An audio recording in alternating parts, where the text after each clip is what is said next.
by raising hands, how many of you feel like you have a fairly good relationship with your parents? How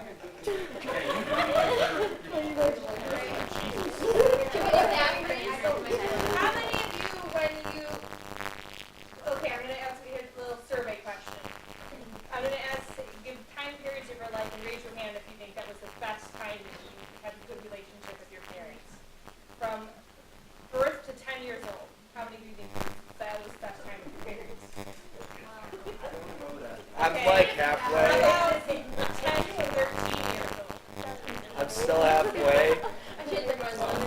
How about 13 to 17 years old? Yeah. 18 to 22?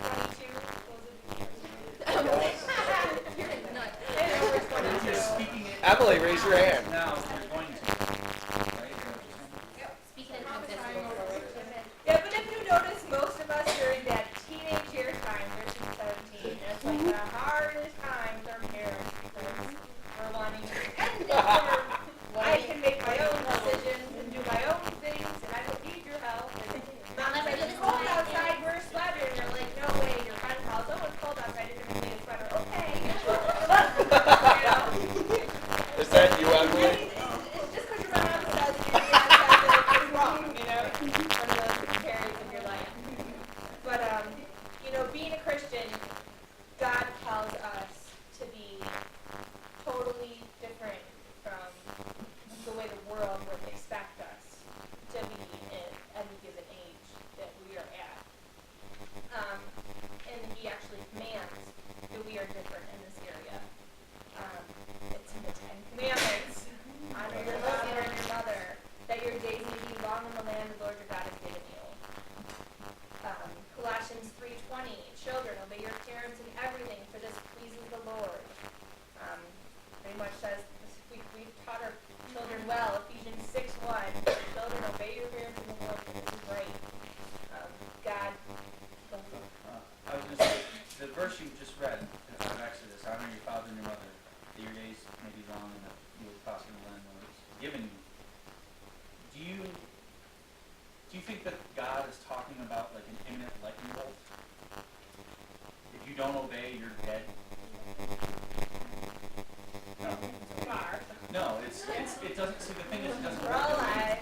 God knows that there's a certain level of protection in obedience, and obviously we'll get to a lot of these things through this time. But there's a certain level of protection when you obey your parents. God has placed them over you for a reason. It's not to condemn you and push you down, and you may feel like they do. But even if they do, the command of God is still the command of God. There's no way out of honoring and obedience to your parents. That's a command that God has given that there's no way out of. And the funny thing that I'm reading here is there is no age limit either. It may change as you mature. The level of your relationship may change in the way that you respond to your parents and the way you do things.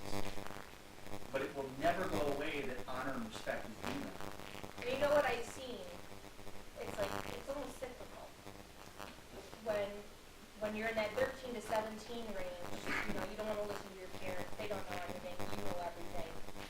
And from what I've seen, as you get older, and maybe you're in your 50s, your parents are in their 70s or 80s, and you go back to thinking they don't know everything.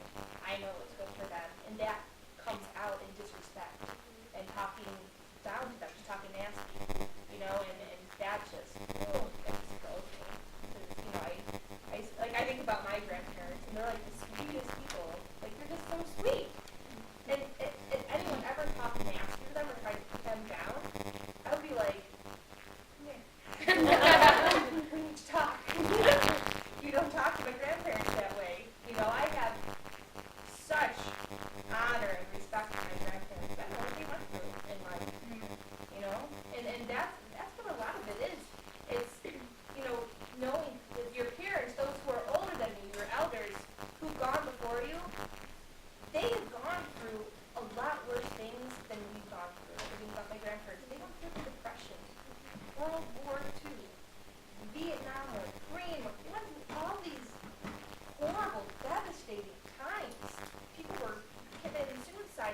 wanted to say something real quick. I was talking with her grandma a little while back, both of her grandparents. Have any of you had an opportunity to sit down with a Great Depression person? Okay. Because you get a very interesting perspective, someone who walked through it. Her grandma used to wake up every morning, and she had siblings she had to help take care of. As soon as she was done with that and doing breakfast, she had to run over to someone's house, make breakfast for their kids, get them, take them to school. She had to make them lunch too, but she took them to school. At lunchtime, she would go get all of them, take them home, make lunch for them, clean them up, the whole nine, take them back to school, walk them back after school was over, clean their house, have to do her homework and get home in time for bed at night. She made 10 cents a day for all of that. She was basically taking care of someone else's kids, and she was a teenager herself, having to be in school and do her own thing, all at the same time, making 10 cents a day. Now, I realize that in those days, the inflation level was way lower, but you understand, could you imagine someone telling you today, I'll give you, if you do this and you take care of my kids for the entire day, take them to school, drive them, do all that, I'll give you $5 for the day. Would you laugh at them? And in that day, you didn't complain about that. You didn't have a choice. That was a way to bring, and she did that to help support her family. There was a different mindset of, this is about family. I honor my parents by helping bring things in. If we don't have enough money to do it, I will help. And there was a very selfless attitude. Now, does that mean that I'm sure there were moments that she probably was like, man, I wish I could just be a kid or do this and that. And a lot of us enjoy those luxuries because our parents do bust their butts so we can have it a little easier. But I think that's where honor isn't just about showing them obedience. It's about showing them reverence and gratitude. And just like we were talking a week or so ago, we're talking about each other when we encourage one another and how good we feel when we do it. How many of you actually take the time to, whether it's daily or weekly or whatever, take the time to literally sit your parents down for like 2 minutes and just express your gratitude for specific things and say, I really appreciate you doing this. I appreciate you doing that. You put food on our table. You do this. I'll tell you what, you have a bad relationship with them, take 5 minutes a week to sit them down. Maybe start with something as simple as that. Maybe a minute a day, a couple minutes a day. Sit them down and tell them why you appreciate them. You want to see a relationship grow. You want to see some things change. But you've got to start because that's part of honor. And, to a point, you don't really, and I can say this with kids, you don't really get it your own. Because I remember being younger and being a brat, and my parents being like, you're so ungrateful. And I'm thinking, I'm not ungrateful. What are you doing for me? And now, I see my kids, as young as they are, being ungrateful for things, and I'm thinking, we're grateful enough to get this for you. And I'm like, you're so ungrateful. But now I realize, you realize, oh my gosh, this is all they did for me. That when you express gratefulness to a parent, that changes their whole demeanor. It changes everything. They're like, they notice. They realize that I'm working hard for this. They realize what I'm going through to be able to do this. And think about, I feel like sometimes we don't give our parents enough slack. It's like we're having a hard time, we're going through a hard day or whatever, and, we get to have a bad attitude. But our parents are working their butts off, put it up with us. They're stressed out because they can't pay some bills, and they got sick parents, and this and that, but they're not allowed to have a bad day, or they're not allowed to, be a little snippy. Sometimes we have to just bite our tongues and understand things going through a rough time. And we're just going to have to give them some grace and give them some time to do what they got to do, and I just better sit here and be a good, child and just do what I can to help out.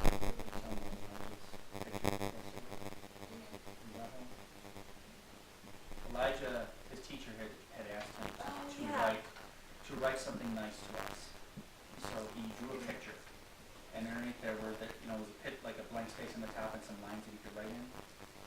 I forget exactly what he wrote, but it basically was, I wanna make some money so I can buy my mom and dad a couch. 2 couches. To make them proud. To make them proud. And I'm like, You could imagine at that moment it was like, what do you want? What do you want?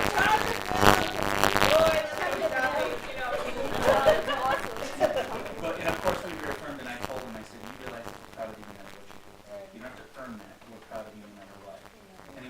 thanks, Dad. And he's like, but I do want to get you guys a couch. That's because we've talked in the past about wanting to get different couches.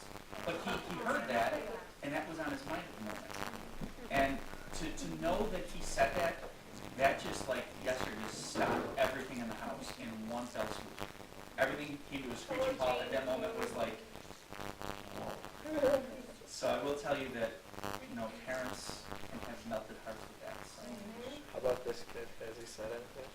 No, he's just terrible. Oh.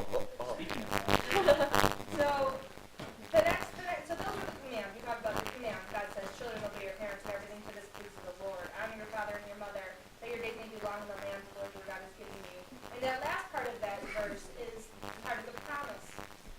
God gives us a promise that if we obey our parents, if we honor and respect our parents, that our days will be long in the land that He's given us, which tells us, God has a place for us. We're not just wandering, use our own minds to find a place to settle. God has a plan. He's got a place for you. And if we honor our parents, He will make our lives long. And you notice the Bible has a lot of if-then statements. The Bible will say, if you do this, then God will do that. And a lot of times we as Christians like to focus on the fact that, no, God is a good God. He just wants to pour His blessings. He does. But He can only go as far as we allow Him to. And so the if part becomes our responsibility. If we do this, if we honor, if we obey, then we will be blessed. Then we'll have a long life. And we'll have a long life not because of anything other than the fact that we will be under the protection of God. And if you look in the Old Testament, children were required to obey their parents. And that brought not only honor their families, but it brought protection to their lives. So the next thing we're going to talk about is the instruction the Bible gives us on honoring and respecting our parents. Proverbs 23:22 says, listen to your father who gave you life, and do not despise your mother when she is old. What's that? You're not old. You're like 25. 1 Peter 5:5 and 6 says, likewise, you who are younger, be subject to the elders. Clothe yourselves, all of you, with humility toward one another. For God opposes the proud, but gives grace to the humble. And Proverbs 1:8 says, hear, my son, your father's instruction, and do not forsake your mother's teaching. So the Lord is telling us, our parents are going to teach us things. They are going to give us instructions. They are going to give us guidelines for life. They've been through it before. They know what they're doing. The advice they're giving you, the suggestions they're giving you, they're not dumb. They're telling you from their experience. Because I'll tell you from my own experience, you don't want your kids to mess up. You want your kids to be successful. You're not going to tell them something that's going to make them go out and fail. You're going to tell them something that you know has been tried and tested and true. And you're going to say, if you do it this way, this is what will happen. But if you do this, that's going to happen. And I don't think they're trying to annoy you either. Right. I know. I think my parents said things just to like annoy me. Right. But when you're I just want to point out something, like, really quick. It's funny that when you're talking about this, like, I forgot that we were talking about this. I was having an exact conversation with my mom right before Bible study tonight about this. Because all she was saying is, I'm not trying to say do this because they do wrong, but I've been through it. And the only leeway the Bible gives about this, about instruction and things like that, the only leeway is if your parents are telling you and instructing you in sin. If they're telling you to do something that is contrary to the Word of God, that is the only reason to not obey them. Just so that you know, because otherwise, even if they're telling you something you don't want to do, you don't agree with, whatever, honor. Now, if you're an adult, it doesn't mean you just say, okay, I'll do whatever. If you're an adult, then there's a different relationship.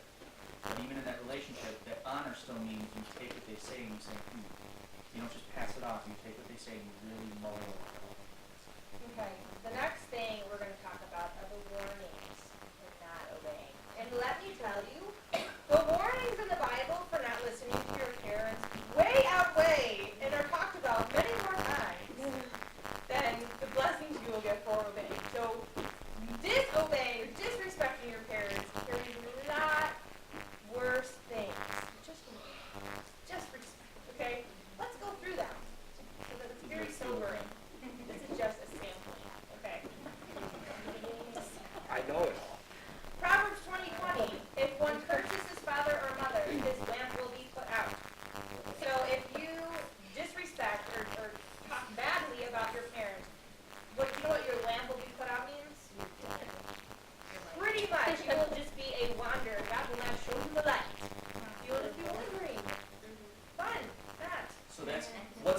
than just dying.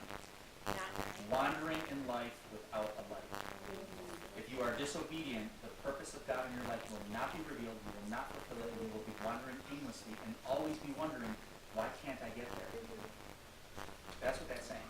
1 Timothy 5:8, here's some strong words for you, which Andrew talked about last week. But if anyone does not provide for his relatives, and especially for members of his household, he has denied the faith and is worse than an unbeliever.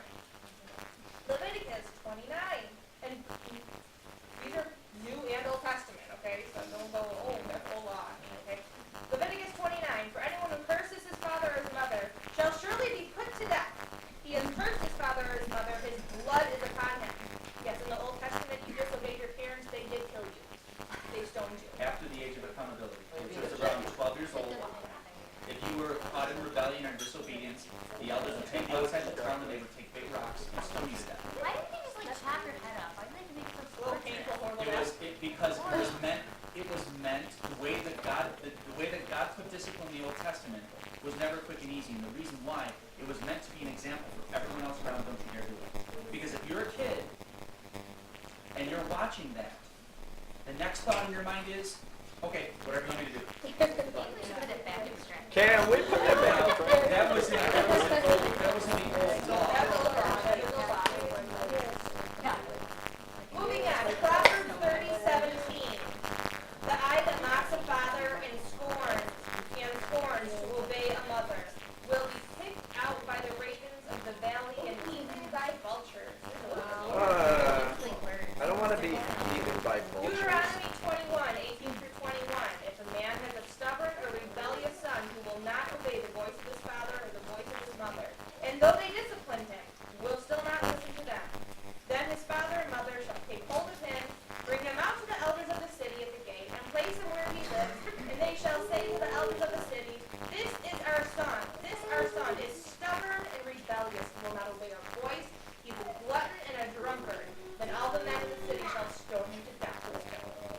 So you shall purge the evil from your midst, and all Israel shall hear and fear. There's from the New Testament, Romans 1:28. Hear how they classify those who disrespect their parents. Okay? This is for classification purposes.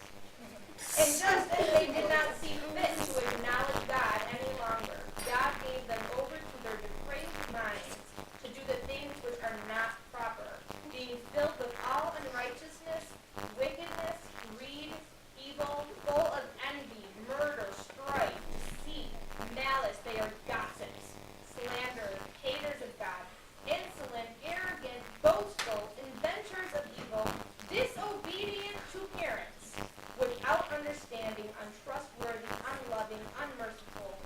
And although they know the ordinance of God, that those who practice such things are worthy of death, they not only do the same, but also give hearty approval to those that practice them. So, those who are disobedient to parents are put in the same classification as those who are full of murder, strife, deceit, malice. Harsh. It's true. Matthew 15:4, God clearly says, respect your father and mother, and anyone denouncing father or mother should be killed. But you weasel around that by saying, whoever wants to can say to a father or mother, what I owe to you I've given to God. That can hardly be called respecting a parent. You cancel God's commands by your rules. And what this is talking about is those who think they're so righteous, they're so holy, that everything they are doing, they do for God, and they don't do anything for their parents. And God is saying, yes, you do to me, but you also do this to respect your parents. So don't just throw them aside. Your parents are worthy of honor and respect. Well, because when you do that, you actually, out of one side of your mouth, you honor God, the other side, you're disrespecting God. Because you're parents, which means your honor, your praise, your adoration of God, the things you do for Him are nullified. You actually nullify. You could go out and give $1 billion to the poor and create a world with world peace and the whole nine and make the world a utopian, great place, and then dishonor your parents, and you're still going to go to hell. It's that serious. I think it's also important to remember that God chose who our parents are for us, and He knew, like, what we were going to be able to learn from them, and the things that they've been through, like, God knows it all, so He chose our parents.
maybe your parents. So every time you disrespect your parents, you disrespect God. You disrespect the authority that He's placed in your life, and it does come. It flows out of your heart. It flows out of what truly is making up your heart. And if you're struggling with those heart issues, you have to wonder, what am I entertaining in my mind? What are my thoughts that are making my heart hard or making my heart think evil? But that answers something that I think I've shared with you in the past. When I was a teenager, I was probably about 14. And I remember my dad, every Sunday morning, when he pulled out of our driveway, he would better be in that car to go to church. It was tradition, even if you didn't believe in it, it was tradition, he went. And it didn't matter if I was there across town, I had to be in that car. It was Sunday morning when he left. And I remember having one confrontation with him. Because during that time, I know that if I ever disagreed with him, I never said I disagreed with him. It was like, yes, sir. And it wasn't because my dad was an ogre or anything, it's just that's how you treated your parents. But I do know, the one time I said to him, you keep forcing me to go to church, and I need to go because I'm going because God wants me to go, and I'm doing it, not because you tell me so. But really, that was wrong, that too. Because like you're saying, if you honor your father, then you are honoring God. And here I was looking to like that independence of, I want to do it so God can see I did it because I wanted to. But that was still pride, and that was still wrong. Laura? I was just gonna say real quick, like the things our parents tell us to do or disrespectful about, well, my parents don't tell me to do it, but like let's just say clean your room. Which actually my mom does tell me to clean my room. But, okay, like don't make it like that or take garbage out or whatever. And you're like, I can do that. So we can't even learn to listen and obey a little command like that. How are you gonna be able to listen and obey a command that God gives us that right? You like go talk to that stranger, do that in prayer. When you're so used to rebelling. And and this is from your personal experience, like I was so disrespectful and rebellious with my parents. Hold on, I see you, Mom. Not needed. I didn't do that! Vinny! I thought she had 'em. Yeah, wow, I Benny. didn't do that, did I?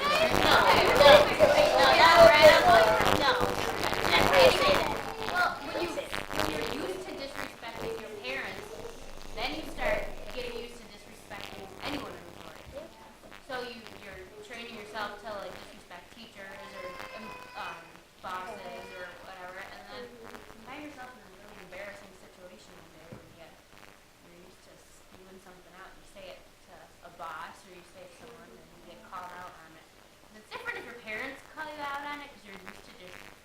You don't realize what a brat you are until someone else that's not in your family sees it. Which this family knows. I think like I was really a brat. Like, well, really, the Arkapamis do know like how I was really for a guy to hold me. I was just really not nice. You're not the same person. I'm not the same person, but it was because I was just used to not being like that. And so it can bring you more problems than you realize it. But then more, Yes. it changes everything. That's what I was gonna say. Just when you see God and view Him as like your authority, and that He is your devotion is to Him solely. Like you can respect and honor everyone around you. You want to, and you choose to, because of the love that's in you through Him. It's like it just happens. It's natural. Which is beautiful.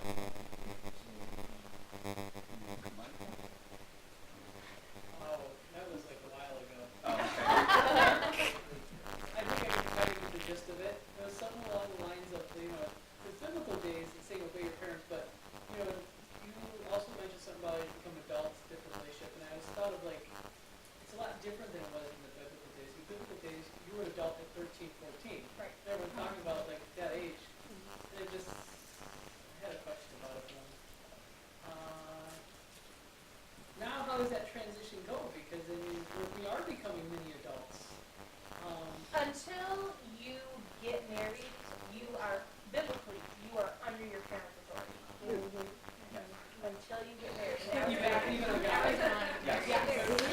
Biblically, until you are married, you are under your parents' authority. And like we said, unless they're telling you to do something, they can't be telling you to disobey people or to be in sin. And I think for the most part, I'm sure there are exceptions, but for the most part, when you become an adult and the world today sees you as an adult or a whatever, I'm sure your parents will advise you. They will give you suggestions. They'll say, I would hope that you would do this, or maybe you should try this career in college, or whatever, or major, whatever. And for things like that, if your parents are Christians, especially, they will hear from God for you. They will hear from God about your life. But you need to hear from the Lord too, when we figure out the road that you're going to walk. But I think it's important that if you are going to do something that is directly in opposition to something that your parents would want, I think it would be appropriate to really sit down, have a conversation. Why do you feel this way, Mom and Dad? Let me tell you why I feel this way. How can we come to an agreement on this? How can we make this right so I'm not bringing dishonor to you? Just going to say the same thing, that it's really about communication. In the Old Testament, and if you look at Jewish families today, they still have pretty much the same structure. Why do you think there's Goldstein and Son? Why do you think there's so many Jewish young men who literally follow in their father's footsteps? Because their system is still based on that kind of honor system. Now, it may be different because in the old days, you were married when you were really young. But as we talked about, I think it was last week or the week before, the Bible does say that it's only when you're married that as a young man that you leave the authority of your father and you become the head of your house. And as a young lady, it's only when you become married that you become under the headship of your husband. And you leave your father and your mother and their authority. It doesn't necessarily mean that they don't have a say, but you literally, the authority in your life now becomes that family structure. Right, so once you get married, no, you do not have to obey everything that your parents say. But you do still have to honor and respect your parents. And you don't want to bring dishonor to them. That would include, bringing dishonor to your parents includes your behavior. You don't want to go out and do something that makes you look like fools, because that will in turn make your parents look like fools. You need to be careful that everything you do will bring honor to the Lord first and foremost, honor to your parents, and honor to yourself. You don't want to do things that are going to be a mockery of the way your parents raised you. I think that's a thing that as parents you would hope that your children would grow up and they would respect and honor the things that you instilled in them, the morals and the values that you taught them to have. You really hope and pray that they do those things, that they would honor and respect those things. And I'll just tell you from my life, and I shared a little bit part of this a couple weeks ago when I was talking about relationships, but my mother, she needs to cover your nose too. I never necessarily had girlfriends. I was raised very sheltered in that sense. I never understood what that meant, so I would have girlfriends, like write a note like, hey, do you want to be my girlfriend? That type of thing. Check yes. And they would say yes, and then maybe involve conversations over the phone a couple times, or seeing them at youth group or whatever, and that was it. But I will say that there were many, many times that my mom would actually come to me and she would say, so, I would just bring a girl by the house, even after I moved out, and she would say, so, who's this? And I would say, oh, it's so-and-so. Like, she wouldn't be judging, she would just ask, so, what's going on with that? And I would say, oh, well, I really like her, and she would say, really? And she would say, do you think that she dresses appropriately? And I would say, I don't know if it was really all that bad. And she'd be like, do you think she would honor me with that? And she would just make me think. She would never tell me what I had to do. And then she would say, I will tell you, Joel, this. I will tell you my opinion. And she had the right to, because she was my mom. A lot of times our parents will give us their opinions and be like, you don't have the right to say that. Yes, you do. They are your parents. And she would tell me, she'd say, I really don't think she works with your personality. I just don't think it would work. And you know what? At the time, I would just get that wall up. You get that little pride, like, what are you going to tell me? A couple days later, I'd be like, it would be either breaking up or something, and I'd be like, yeah, she's right. And there came a point after 2 or 3, maybe 4 of these things that I finally was like, you know what? And I actually wrote down on my list, I had a list of like 45 things that I wanted in my wife. And the one thing on the list was that my mom would approve of her. I thought that highly of her because I knew that she knew me well enough, more than I knew myself, that she knew who would be right for me. So I was able to submit that, and you know what? She kept me, by me being willing to honor her, she kept me from the most stupid things that could have happened to me. I know a lot of times you sit there and be like, I don't know. But you know what? Sometimes we look at it and say, oh, it's just paranoia. They're just paranoid. They're just fearful this and that. Oh, they just told me to live my life. No, because the mindset in that is wrong, because the mindset you should have about your parents is always, they want the best for me. They love me. This is not because they think I'm going to fall on my face. It's because they want me to do well. You see the difference in the thinking. If you're thinking that your parents are out to get you, you'll never think highly of them. But if you think highly of them, then it becomes harder for you to think that they're out to get you. And if you're always willing to submit, I will tell you, I found the most godly, amazing wife because I was willing to listen to my mom. So I'm just telling you that honoring your parents does a lot. And I will tell you that as a result, not even just in my relationships, but in honoring my parents, it's caused me to have a good life because of that. And I just think, I look at so many people and I see the needless things they walk through, and it just burdens me.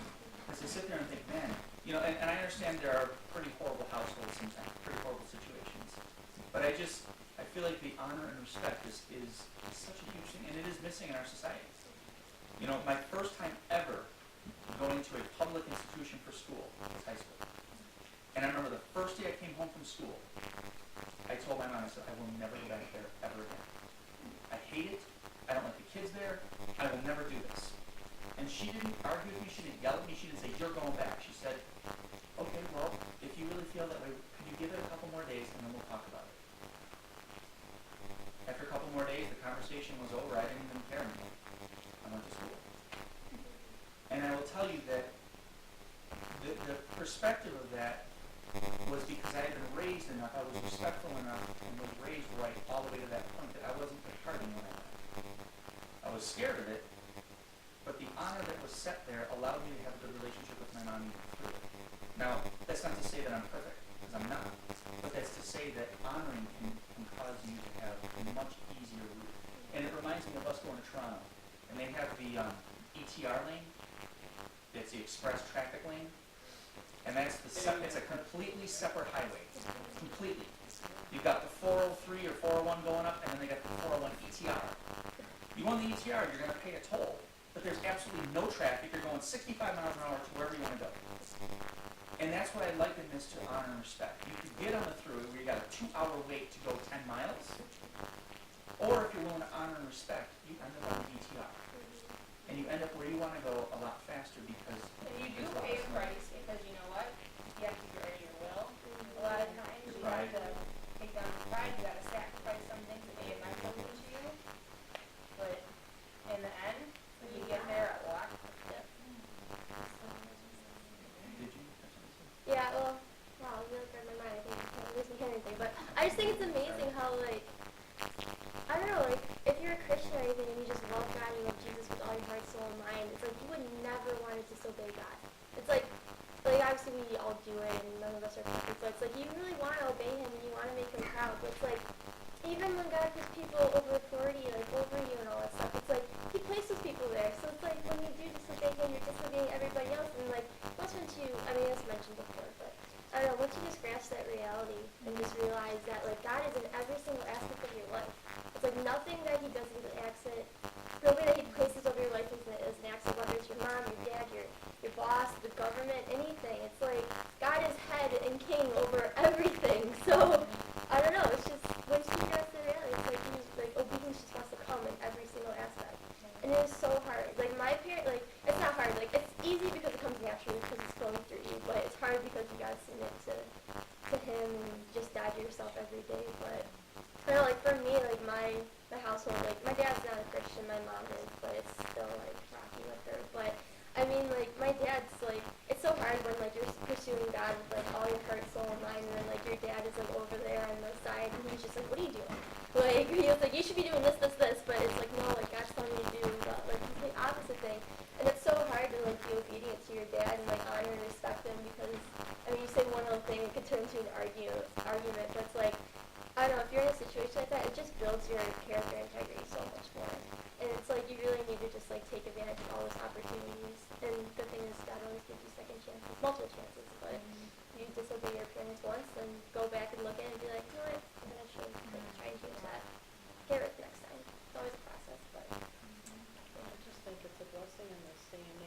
somebody's watching over you, someone's got your back.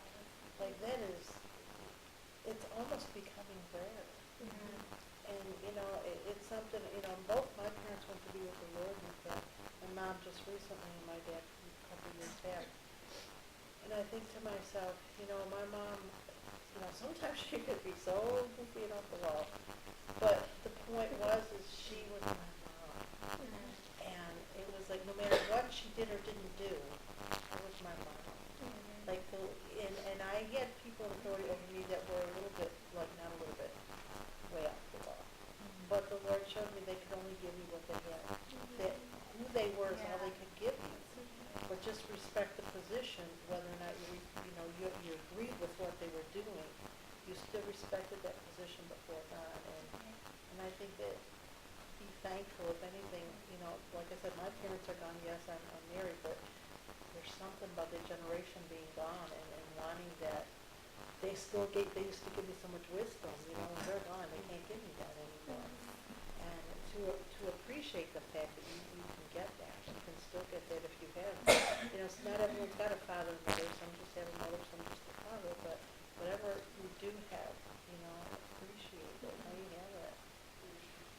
And I think, you know, one of the really hard things to do is, you know, obey or respect and honor a parent who's not saved and doesn't understand where you're coming from when you are saved. And what I would tell you to that is, and especially maybe a parent who's maybe bitter towards Christian faith or something like that, God does not set you up for failure. He does not give you a situation that's impossible. Because with him, all things are possible for all. What you got to do is, anyone who's watched Dr. Phil, says, you do the same thing over and over again, expect a different result. How's that working for you? You know, like God wants you. If you feel like you're in a tough situation with your parent, try doing something different. Try complimenting them, talking nicely to them instead of always on the defensive. You know, do something nice for them. Bring them home their favorite drink from Tim Hortons, or you know, something that would just show them, I'm thinking about you and I love you. Ask them out on a date. Let's go to the mall. Let's go out for dinner, Dad. I asked my dad out for lunch a couple of times when I was younger. Just to say, you know, let's catch up. We haven't talked in a while. And he was tickled pink by that, you know. There are things that you can do to really soften up your parents and change the way, the dynamic of your relationship. And that's what you want to do, is change the dynamic of the relationship. And when you're the Christian, it starts with you. Because it's Christ in you that's going to be the light to them, that's going to change them and change the way they see you. And then they're going to say, hey, this Christian thing isn't so bad after all. No, she can go first. I just, real quick, when I was working at Westwood, I remember Joel hadn't married Sandy yet. And actually, they weren't even engaged yet. But I remember I would be working, like on the second floor, I'd come down to get a drink of water, and all of a sudden they'd say, hey, Lynn, your son is here. And he'd come with roses or something. And I remember, like, people would be looking at me and like, who is that? That's my son. But let me tell you, that was during the time when I was a widow for 10 years, and that had the Lord to me. You know, the father wasn't there to just affirm me and say, you know, you're doing a good job or whatever. But God really used him to do that. And I knew if he would do that for me, I knew he would do that for one. So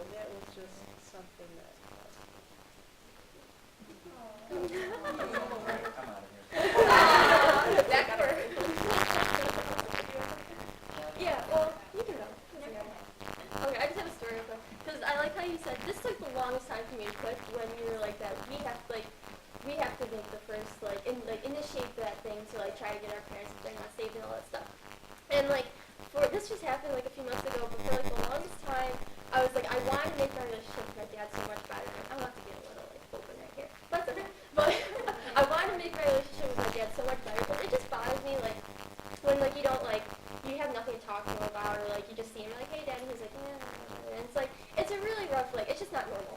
And but I was praying, I'm like, God, like I want to do something, like change this relationship, like help me do this and everything.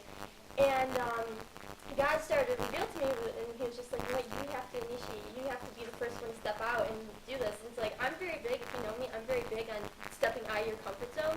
And like for strangers and everything, like I love doing that, but for your family, it's so hard. And I don't know, like our dad, he's very like, how do you describe him?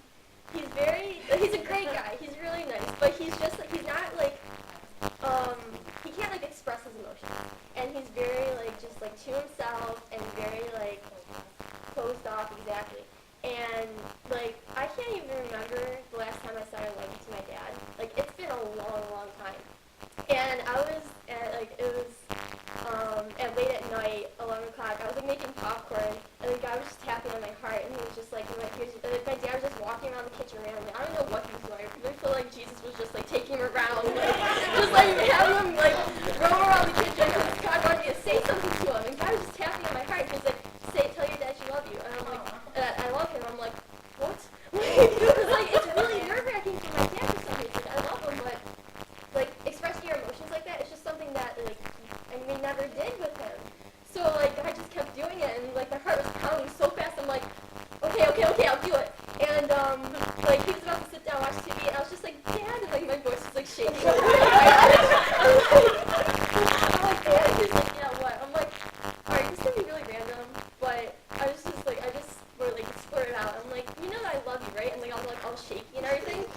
But it was the craziest thing, and he just looked at me, and he just made like a huge smile, and he was just like, wait, what? I was just like, you know that I love you, like, you know that, right? He's just like, yeah, I love you too, blah, blah, blah. You could tell, no, he was just like, yeah, I love you too, but like, I like saw him as he watched out, he started giggling and laughing, and there was like a light that came from him, and he had this huge smile on his face, and it just like, just that simple thing, like, love changes everything, we all know that, and like, the gospel's all about love, but it's like, just that simple thing, be like, Dad, I love you, like, it just like, I don't know, like right now I'm crying. Why am I crying? Because you're dad. But it was the simplest thing. It's like, even now, it's like, our relationship, like, it's getting better. It's slowly progressing, and I know it's going to get better. But even just that little I love you, it's kind of like it just like broke down a wall in him. And just like softened him up. And I feel like it's your turn to do that next. That just came to me. I feel like if you step out and do that, then that's going to break another wall. I did. So, I like doing random stuff. But It's like a happy Father's Day card, but it's not Father's Day. I know, right? But that's all it is. It's just initiating it for anybody, but especially your parents and your family and everything. But it was just the simplest thing, and it was so hard to do. But God was calling me to be obedient in that aspect, and completely changed. Like, I don't know, it's kind of something my dad. So it was cool. I was just gonna say, like, I feel like God just want to remind us that it's like it's good to have people who are maybe your parents' age or just like older,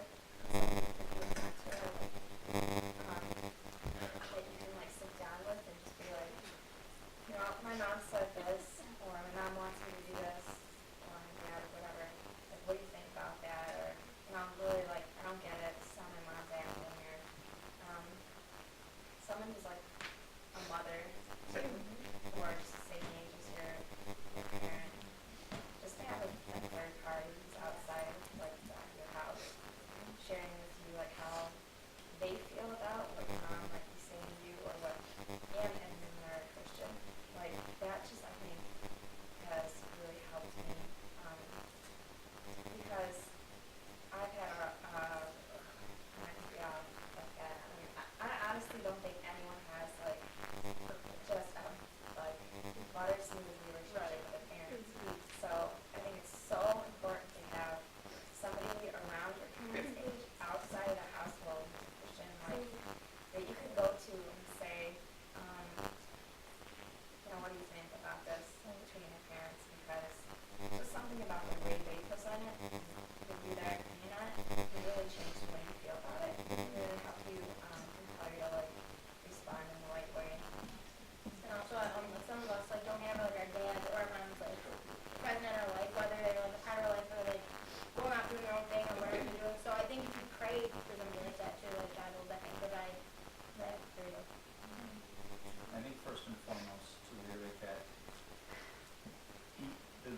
most important thing.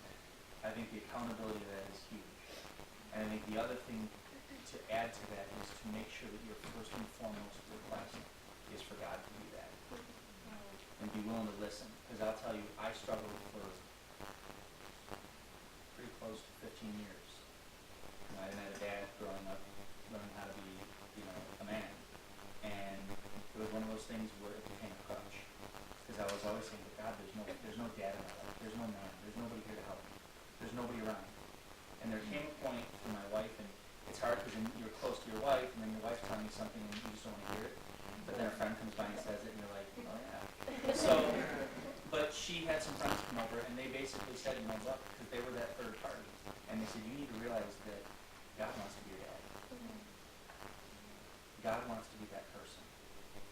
And until you make him that person, it doesn't matter who comes in your life, they will not fulfill that role.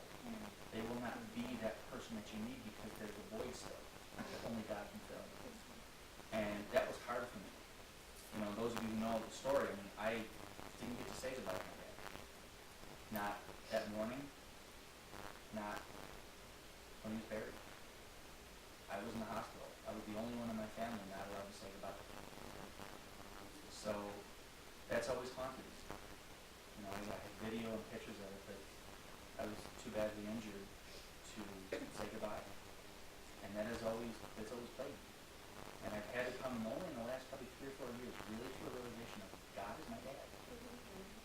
You may only have one parent, you may have a bad relationship with your parents, but I'll tell you something, your relationship with God is utmost and important. God wants to be your dad, he wants to be your mom, he wants to be that person first and foremost. And if you allow him first to be that, the relationship you have on the physical side with your parents or whatever can be that much more amplified, it can be better. Because your mindset will not be on the things that we've been talking about, you'll have a different perspective.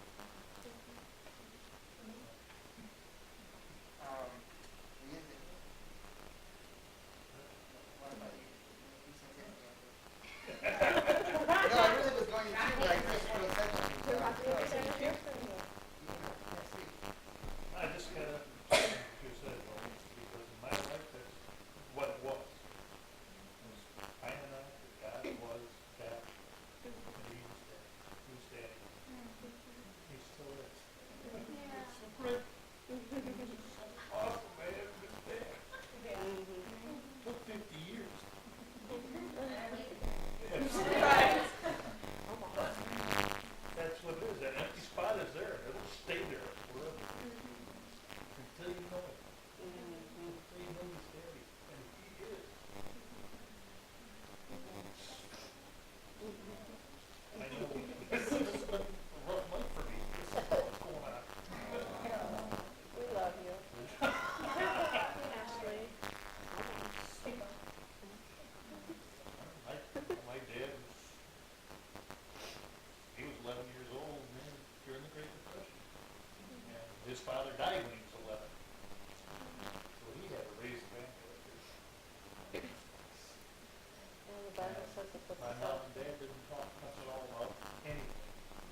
it's different. I mean, but like in small, stupid things.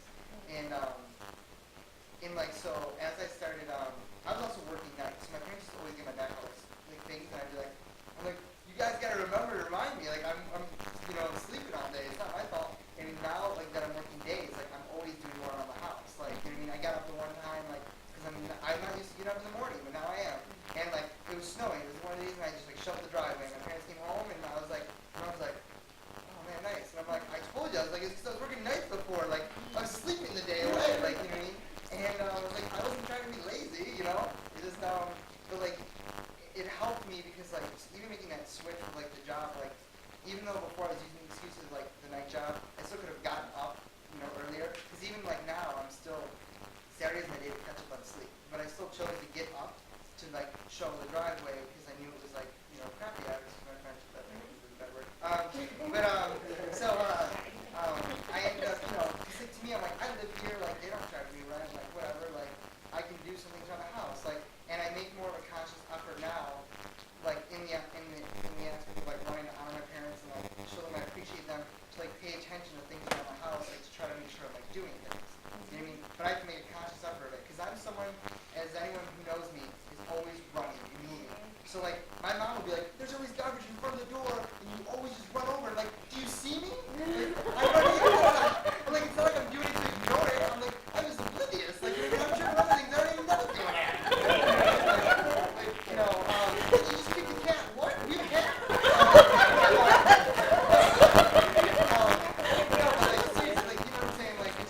I had to like sit down and like actually like pay attention, like make things conscious. You know what I mean? Like, oh, it's Tuesday, it's garbage night. I gotta remember to like see if it needs to be taken. You know what I mean? Or like like I had to start making because I wanted to show them like I appreciate that I'm here. Because it's like it didn't make sense to me that I was so willing to like help other people but not want to like do things for my parents. You know what I mean? And it was actually kind of cool because like even the other day, it was actually last night. My dad wanted to watch the movie Courageous. Well, him and my mom were going to like a little movie night, and he was like, "Oh, Courageous." I'm like, "Oh, yeah." And he's like, "Yeah, you think you could like rent it?" And I'm like, "Yeah, like Redbox." He's like, "Oh," and he was like, "Do you know if there's one around?" I'm like, "Yeah, yeah." Like I looked it up, and he's like, "You might go get it." I'm like, "Yeah, sure." Like whatever. And I actually like a lot of this time that like I was to like for myself, and I was like, "Yeah, never mind, I'll do it." It's like I would probably help someone else if they asked me. You know what I mean? And it was just weird because like in that moment I was like, wow, I didn't even like think twice about it. I just did it. Where like before I would have came up with a million excuses like, oh, well, this is really my time to do this for me and like blah blah blah. But these are my parents who are letting me stay here for free, which helps me save money to help pay my bills. Like you know what I mean? Like That's a very good point for me, is that when we're under our parents' roof, that we participate in taking care of the home. I can't tell you, when I go out and I come home and Joel has the dishes done and the kids are in bed and the floors are vacuumed, I'm like, yeah, baby. Yeah. Okay. So, when you do that as a child for your parent, they come home and they see you got dinner cooking, house is clean, everything's set. Hi, Mom and Dad, how was your day? They are like mush in your hands, okay? They're like ready to take that for ice cream, okay? So just lay it on thick, I'm saying, lay it on thick. And you know what you can pray for, if you have a hard time with this, if you are someone who has a hard time with your parents, this is your prayer. God, make my heart soft with my parents. Help me to love my parents the way that I say I love you. You need to really pray about it because you know what? We don't have the strength ourselves to do it. We don't. In our flesh, in our human nature, we want to rebel. We want to do what we want to do. We want to do what the world says we can do. And most of the world says that when you're 13, if you want to have an abortion, you don't even have to tell your parents. You just go and the school administrator will take you to do it. Your parents don't have to know anything. That's how the world views a parent-child relationship. That is not how God views it.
I'm just like, are you kidding me? Like, I get these crazy feelings in myself. I'm like, yeah, are you serious? But like, literally, like, my brother is probably surprised by me because like, I don't ever say anything back to my dad. 'Cause I'm just like, you know what? Like, that's his pain. Like, my dad's going through something right now. That's his pain coming out. And it's we have to realize too, like, yeah, that those are our parents, but they have, like you said, they have pain. They have things they're going through, and they don't want to like a lot of times confide in us to even tell us what they're going through. They can be going through so much. So we have to just constantly be praying for our parents too, like, because, you know, like my mom said she's a Christian, but I don't really know about that. And then my dad's definitely not. And so it's like, you know, like in the Arctic Counties or like my second family, it's working for them. Like, heaven knows where I'd be, but like, I just think it's so important, like, to just, like, I realize, like, Joel said God always has to be first, but like, we really do, like, if you don't feel like you have parents that are there for you, like, you have to have, like, that second godly family. Like, I always feel like our church, you know, like, it's really awesome that we have such a strong, close church, because otherwise you're just, like, you do kind of feel like, even with God, though, like, you could feel like you're, like, drifting off, like, because you don't have the people around you, like, to lift you up and support you and everything, too. So, that's about it. Ashley. I've been, like, crying. I just think I need to go to sleep or something. Oh, my God. Really quick, I just want to, we'll go over the definitions real quick, just so we're not just saying we don't know what's going on. Obey in the New Testament means to listen, to hearken, means to adhere to or pay attention to. Of one who, on the knock at the door, comes to listen who it is. So that would be the duty of a porter. Can you say that again? The one, so basically when there's a knock on the door, You okay? Oh my gosh. you gonna make it? She's choking. She's okay. If they're You coughing, know, she's dying. the water there. I go down the wrong You're good. Literally, the meaning, what I just said in our normal English would be that when someone comes to knock on the door, you're the one that goes to listen to who it is. So when your parents say, Ellen, yes, Mom. Now, what do you want? But like a porter, the guy standing at the door saying, yes, who is it? You know, that kind of thing. To obey, to obedient, submit. That's what obey means. Reverence, out of Leviticus 19:3, means to revere, to fear, to be afraid. To fear as in an awe and respect. To be afraid, to stand in awe of, to be awed, reverence, honor. So, I'm not saying that we need to literally sit there and be afraid of our parents, but I gotta tell you something, okay? I was afraid of my dad, okay? When I was the oldest, I like to say I had the test buns, okay? I had the test buns. So, he had a paddle that was about that thick, probably what, an inch thick, maybe an inch and a half thick. It's about 10 or 12 inches long, and it had a Proverbs verse written on Mom, it. do you remember what the verse was? Chocolate for Sandy. And needless to She's say, like quoting it out of their no. It sometimes felt like that because it was, I was just very, very strictly, very firm. But I will tell you this, I had an awe and a fear of my dad. And by fear, I mean if he came in the room and gave me a look, I was at attention. But I will tell you this, To the day where the parent gave the look and the child was like, yeah. Yeah. My dad used to hang the bell on our door at night. And we walked about the bell, and he was not That's a good going back. strategy. It was, my dad would didn't walk have in to the spend room time, and didn't have to. yeah, he came in and it was literally, he said it once, and if we were being loud, then we would talk very softly from now on, or we would go right to sleep. I mean, there was no disrespect. And the thing for me is, fear can be a healthy thing. When being afraid of, in a healthy, respectful way. Not afraid of like you're afraid of someone's beating you, but I mean, okay. But the awe that I had of my dad, even though he died when I just turned 13, that awe and respect and fear that I had for my dad is what got me through my teenage years. Even though he was not around, I was always conscious of him being over my shoulder. Everything that I did, there was always that, what would my dad think? What would my dad say? Would my dad be proud of me for this? That's accountability. That, to say that for the first 13 years of my life, he did that, and then he was gone. And then Papa came out. Well, Papa did, but Papa, I had respected him, but I didn't have that fear that he was actually going to do anything in that sense. But that was probably just because he was older. But I will say this. That fear that I had as my dad got me through my life. And it was healthy. So people who would say, oh, you shouldn't be afraid of your parents. No, you shouldn't be afraid of them, but there should be a healthy fear that if you do wrong, they discipline you, not because they want to beat on you, or not because they want to hurt you or hurt your feelings, but because they're seeing you going on the train tracks the wrong way, and that spanking or that discipline knocks you and puts you on the right path. And that got me through life. So I will tell you that reverence was huge. For us, when we were kids, we had the consequence book. And it was this little red binder. And it had every possible thing that me and my sisters could do wrong, like talking back, running away from home, which I did once. I got like 6th class grade. Not doing your chores, just anything that a kid would do wrong, fighting with your sister or whatever. And then there would be the consequence. And there was there was 2 choices. And it was quite uniform. I don't know why they just didn't put up A and B on the wall and just be done with it. Because it was either 10 spankings at the bottom or grounding for a week. And that was pretty much the typical, and what did we always pick the 10 spankings over maybe split, because it's the heck then I could go out and play, right?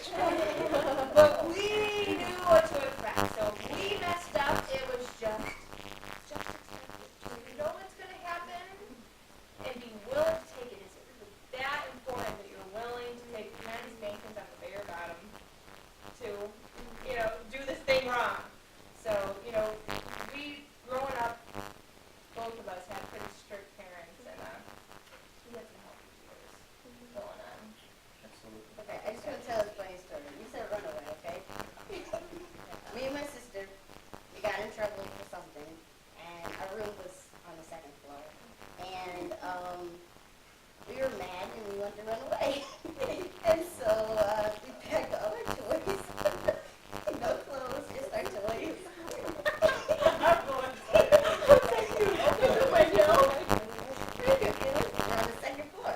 Open the window, and I'm out of the window, and I was like, wait, no, pull me back in, because we're on the 2nd floor. And so my mom comes upstairs and is like, what are you doing? Running away.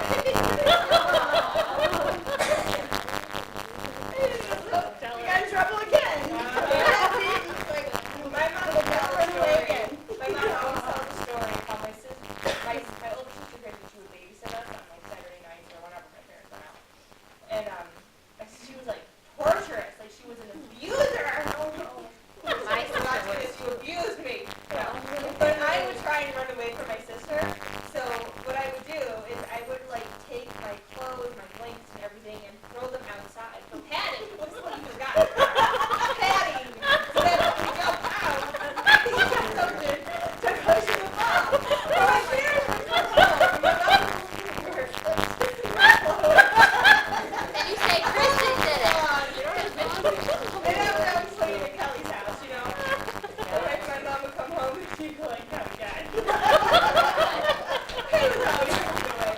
My sister would lock me in my room and she would think that I was there, but I was like, yeah, she's totally fine. My sister would say, go get my glasses or I'm going to tell Mom and Dad you swore. And because it was so bad, they would believe her if she did. Or they believed that I did swear. So I'd have to. I was like 10 years old. But anyway, yeah. So we talked about obedience, reverence. Listening means literally to hear. So to hear means that you actually have to be attentive. Not zoning out, thinking about something else, actually Paying thinking attention about to your parents when they speak. I will tell you, the wisdom that comes will save your life. It may not be immediate, but it will save your life someday. And then honor. So we talked about speaking well and politely to them, acting in a way that shows courtesy and respect. The Lord goes to great lengths to stress the importance of obedience and honor to your parents. It's very, very well and read, talked about, subject in the Bible. So, back in the Old Testament times, we talked about disobedience came We're not in the Old Testament, we don't have to worry about being stoned or whatever, unless you're living over in the Middle East, because some people still practice that kind of stuff. But we do need to understand that respect, we have a mantra in our country that is, respect is what? Earned. And that is not biblical. At least not with our parents. I mean, when you're talking about respect with friends, and yes, that's earned. You need to learn to trust people. But respect for your parents is a command that does not require your parents earning it. So, how can we benefit from our parents' knowledge and wisdom as we and they grow older? Well, in Deuteronomy 32:7, this is the Message version. I thought was really good. And it says, read up on what happened before you were born. Dig into the past. Understand your roots. Ask your parents what it was like before you were born. Ask the old ones. They'll tell you a thing or two. So it's important that you talk to your parents and ask them, like, what are some of the hard things you went through when you grew up, when you were growing up? What are some of the life lessons that you learned?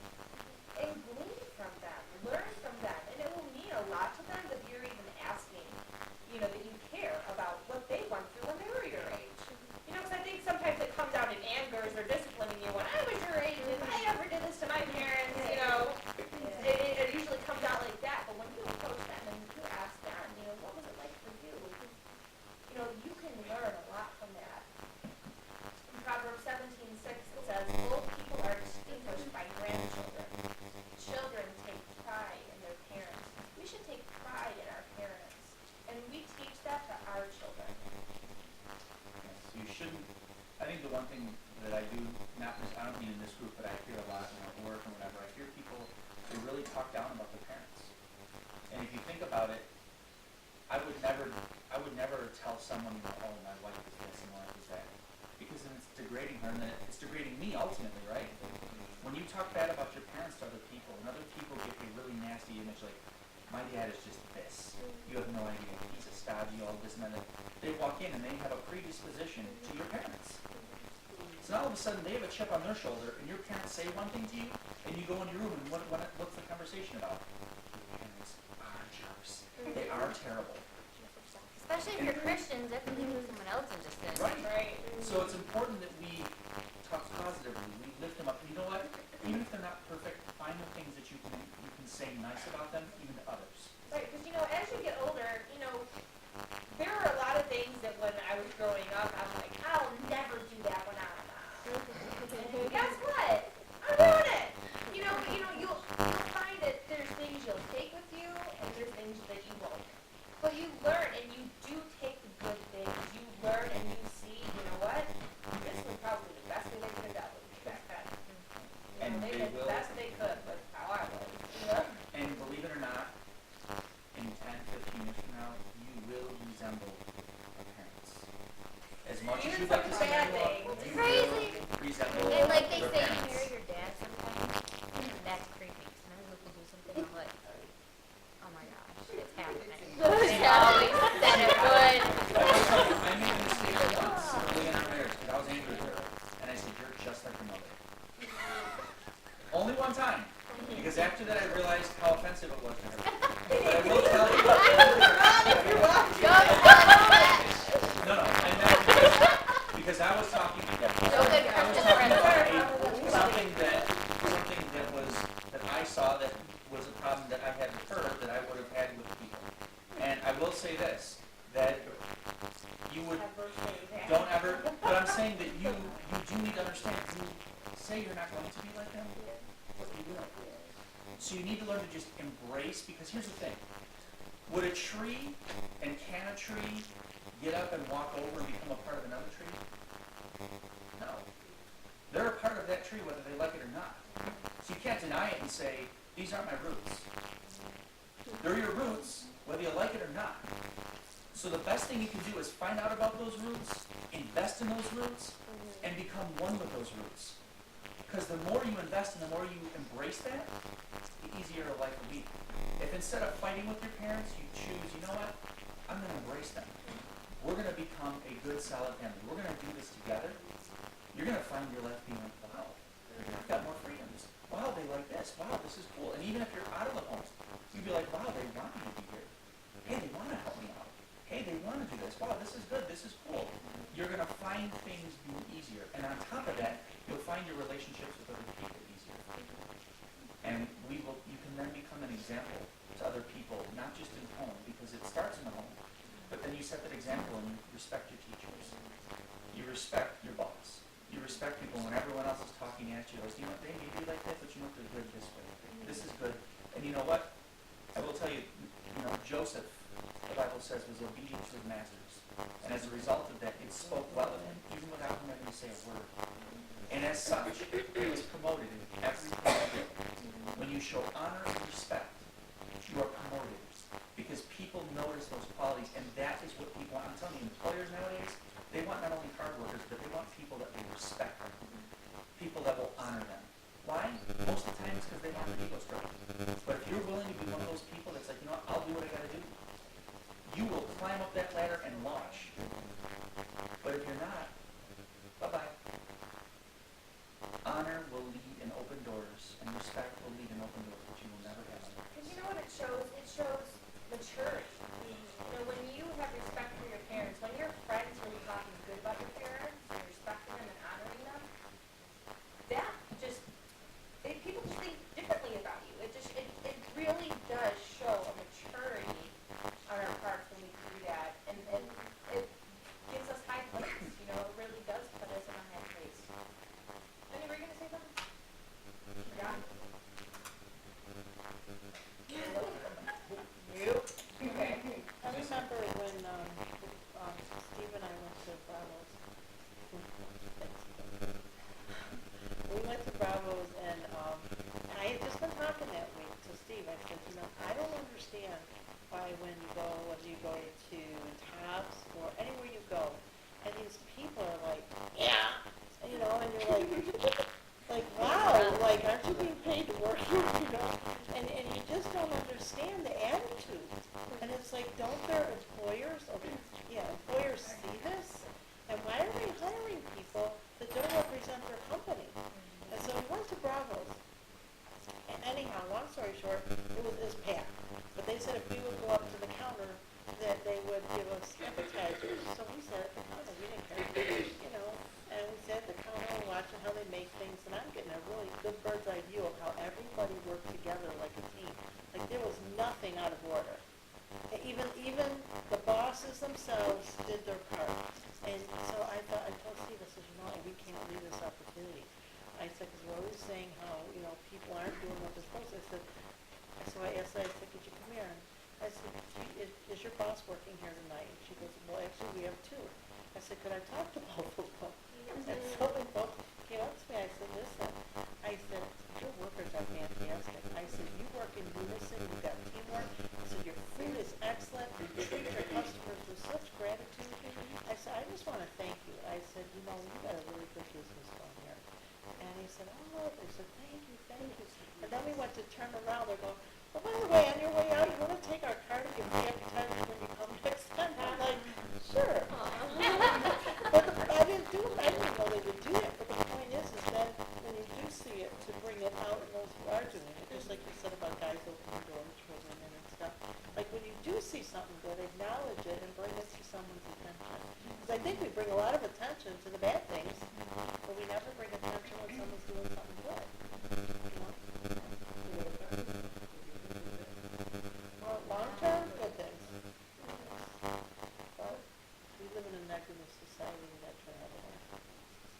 Before we close, I want to hear from some of you what you think, what are some practical things that you can do to bring honor and respect to yourself, something new.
That's like shocking. You know, I know that you know I love you, but do you know that I really respect you? I think that would like blow them out of the water. I remember I texted my mom before they left for England. It was like weeks ago, and I said my mom was just telling me about the stuff that they were doing in England, and I was like, you know what? It really is an honor to have you guys as parents. And it really is. I know that was our parents. Like, it really is. And I said, like, it's really an honor to know that, like, you guys are going to be across the world, like, impacting so many people and stuff. And my mom wrote back, she's like, you have no idea how much that meant to me. And it was cool, because it was like, I do know how much it meant to her being a mom now and knowing who I was and what I put them through. Like, I know, like, that she really, like, but, you know, I don't think those were choice of words, things to say a lot. Exactly, but, you know, she's You know, even I think, you know, there are some people out there whose parents aren't very respectable. You know, maybe they're drunkards, or they're into drugs, or they're just, you know, deadbeat dad, you know, things like that. And I think that's, you know, definitely a real problem that kids face. You know, they say that we're growing up in a fatherless generation, and we're seeing more and more kids growing up with absentee dads or without fathers at all. And, you know, and mothers, right? And, you know, it's a hard thing to think about. How can I respect that? You know, how can I obey that? How can I honor what they're doing when they did not put me before? You know, and that's something that I honestly don't have the answer for. And that's something that you have to pray to God to really transform your mind and renew your mind, and to say, God, teach me how to see them with your eyes. You know, teach me how do you want me to deal with this? What do you want me to do in this situation? The Lord just gave me an example of that. When I was, during the time where I was a widow, I knew how badly it meant to me to be a firm figure just by my kids. I feel like I wasn't doing them wrong, I was doing something right. And it was Mother's Day was coming up, and the Lord told me, He said, I want you to go buy some flowers for that widow that sits behind you in church. And give those flowers to her children, and tell her children to reaffirm her mother. So I did that. Of course, she ended up finding out it was me. But the point was, it wasn't about me. It was about those kids. You know, they didn't have anything in their hands to give their mother without asking her for it. So I took that opportunity to train somebody else how to do it. This is how you honor your mom. And they were just so excited because they had something in their hands that they could give her. So there's one example, I guess. I was just gonna say, like, in terms of if you have those parents that are like drugs or alcohol or something, like you like realizing it's a sickness, and like regardless if they've done nothing else for you, they brought you in this world, and like like we're supposed to love our parents, you know what I mean? Like pray for them and not to have like a bitter attitude. I think, you know what I mean? Like, so I think, you know, what you can do is encourage him. You say, like it or not, I'm praying for you. You know, and I believe God has a great plan for you, and I can't wait to see what God's going to do in your life, because I'm praying for you, and I know God hears my prayers. You know, so maybe what it is just encouraging them, pray for them, encourage them, do what you can, and that can bring honor to them, is when you encourage them and pray for them. Just think it's, people underestimate the power of forgiveness when you're in those situations. And you're not just freeing your parents when you forgive them, you're freeing yourself. Anyone for that matter, but especially your parents, because those are usually the deepest rooted pains. Good to recognize them, and then once you do that, you see them as human. Right. And it's a lot easier to go about respecting them, or at least considering it. Right. That's very powerful. I gotta tell you, when you were talking about the congregation, I think that sometimes, you were talking about your dad and stuff, and I mean, sometimes, and combining this with what my mom said, Your parents can only give you what they have. Yeah. And sometimes when you come to Christ and you have that Christ likeness in you, sometimes your parents need someone who finally is willing to fight for them. Yeah. And unfortunately, they have no one else but they've got you. And if you're willing to stick to it and be a nuisance and say, I'm not letting you go, I'm not going anywhere, I love you, I'm not going anywhere, I'm going to be here to help you and be by your side, I don't care, I'm hell or high water, I'm here. And they finally have someone to fight for them who may just break that dam that's been up in their life for 50 years, 40 years, however long.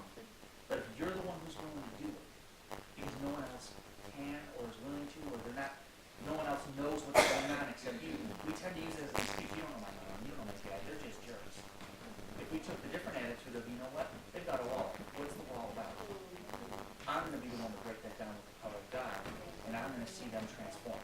If we can be that, we can free our parents. And when we free our parents from that, we free our family. We have a whole different dynamic. You could have the remaining 50, 60, how many years of your life left filled with joy, filled with peace. And you know what? You will then have your parents respect you as a man. They're the ones who brought me in. They're the ones who are not willing to let me go. Can you imagine that kind of power of love? Can you imagine that? Now, I don't experience that because I had great parents. But some of you have gone through hell with your parents. And you could sit here and you have every legitimate reason in the world to say, screw them. But if you take godly principles and say, you know, I'm not going to do it, I'm going to do it. You have no idea what you can do. Not only are you transforming them, but you're doing something new. Something's being transformed in you. And you know what? People are going to look and they're going to see around. And all of a sudden, your parents are going to go to every one of their friends saying, you don't know what kind of kid I got. You don't know what kind of kid I got. I got the most amazing kid in the world. I don't deserve that. Can you imagine having that kind of change? Because it's the godly mindset. It's that anti-society mindset of I'm doing this even though there's no deserved need. Christ, the Bible says, went and died for us while we were in sin. He hung on the cross while we did not deserve it. He went to it for us while we did not deserve what he was doing for us. Will we do that for our parents? Will we do that for others? Will we be willing to take that stance and go to bat for people when they don't deserve it? Are we willing to fight for them? We're in a fatherless world. We have parents who are fatherless. If they only have that much to give you because they're fatherless, you may have a father and a mother, but they came from a fatherless home, a motherless home. Will you be willing to fill that void and take the love of Christ and fill that hole there? Because you know what? You're the only one. I know it's a tall order, but this No Compromise series is about challenging us not to live here, not to live here, to live here. Someday when you get to heaven, will it have been worth it to suck down your pride and fight for your parents knowing they're there with you? Or do you want to look down on that day of judgment and watch them get tossed in with every other unbeliever? That's a tall, tall order. But the Bible says if you know Christ, they are your responsibility. And so I do want to challenge you because you know what? God loves you so much. The Bible says he gave his only son when we didn't deserve it. I didn't deserve it. I don't care how good of a person I am, I didn't deserve it. But he still shed his blood for me anyways because he loves me that much. Are we willing to take that kind of love and show it and be it for our parents? Are we willing to do what God has called us to do? It's not going to be easy. It's hard. And there are going to be nights and there are going to be moments where you're going to probably punch your pillow to go to sleep. That's okay. Be real about it. God wants you to be real. But just know that the Bible says that perfect love casts out fear, and the Bible says that it's the love of God that breaks down every barrier. And it is only the love of God. So by you fighting with your parents, talking back, yelling, screaming, giving into what they're doing, you won't help the situation. You'll actually push them further from God, especially because you're like, I'm a Christian. Do you know? Oh, way over here now. But if instead you say, you know what? You may be disrespectful. I respect you. I will honor you. But just know this. I love you. I respect you. I will do this. Because you know what? You may look at it and say, well, how will I ever get farther than God? if my parents are telling me this, but God is telling me to do this, your first and foremost commandment is to obey your parents. When you obey your parents, God opens up a quicker avenue to get to where you're going than if you were to try and take a shortcut. And so I really felt strongly at the end. I wanted to encourage you because I really feel like we live in a society filled with excuses and filled with self-righteousness. That I have the right to do this because you have no idea what I've done. Do you know what Jesus went through for you? Tarred, beaten, spit upon, hair ripped up, his body torn to shreds, and then on top of that, 9-inch nails driven through his wrists and his feet. Even when we were the ones spitting at him.